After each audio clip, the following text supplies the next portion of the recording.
Pagbasa mula sa aklat ng Henesis. Nang pasimula ay nilikha ng Diyos ang langit at ang lupa. Ang lupa ay walang hugis o anyo. Dilim ang bumabalot sa kalaliman at kumikilos ang Espiritu ng Diyos sa ibabaw ng tubig. Sinabi ng Diyos, magkaroon ng liwanag. At nagkaroon nga. Nasiyahan ang Diyos nang ito'y mamasdan.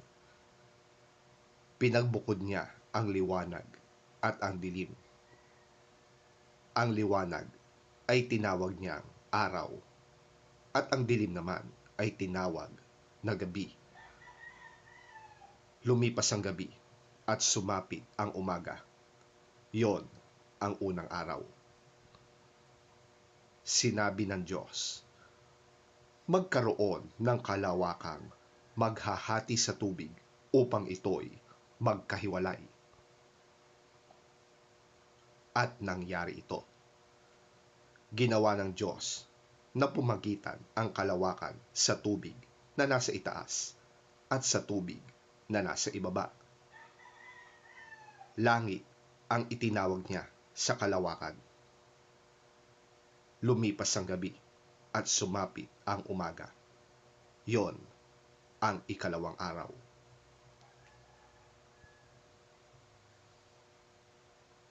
Sinabi ng Diyos, magsama-sama sa isang dako ang tubig sa silong ng langit upang lumitaw ang lupa.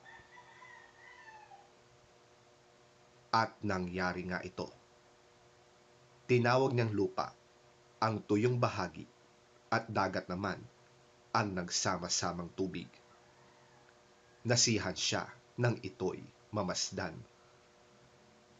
Pagkatapos, sinabi ng Diyos, magkaroon sa lupa ng lahat ng uri ng tumutubong halamang nagkakabinhi at mga punong namumunga. At nangyari ito. Tumubo nga sa lupa ang gayong mga halaman. Nasiyahan siya nang ito'y mamasdan. Lumipas ang gabi at sumapit ang umaga. Yon ang ikatlong araw.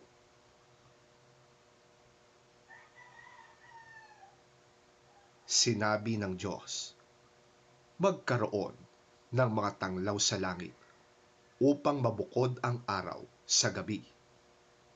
Ito ang magiging batayan sa bilang ng mga araw, taon at kapistahan.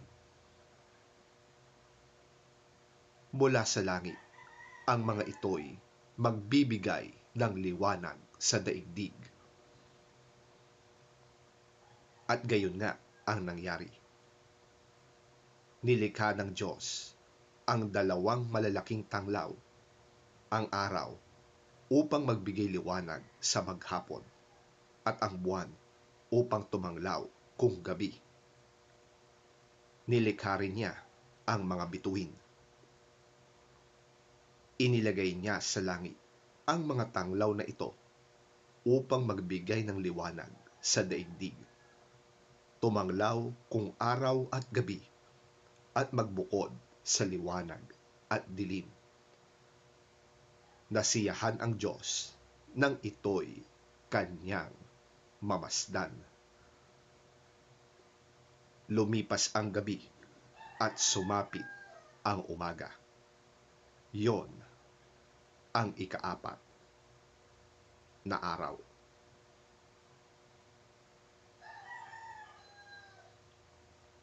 Ang salita ng Diyos. Salamat sa Diyos.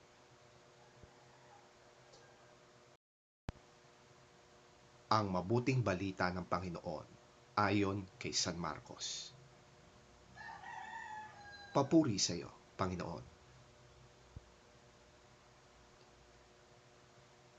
Tumawid sila sa ibayo at pagdating sa Genesaret ay dumaong sila sa pampang. pagbaba nila, nakilala agad siya ng mga tao. Kaya nagmadaling nilibot ng mga tao ang mga karatig pook at sinundo ang mga may sakit. Dinadala nila ang mga nakaratay sa higaan, saan man nila mabalitaang naroon si Jesus. At saan man siya pumunta, sa nayon, sa lungsod, o sa kabukiran, agad na inilalapit sa kanya ang mga may karamdaman at ipinapakiusap sa kanya na mahawakan man lamang nila ang laylayan ng kanyang damit. At ang lahat ng makahawak dito ay gumagaling.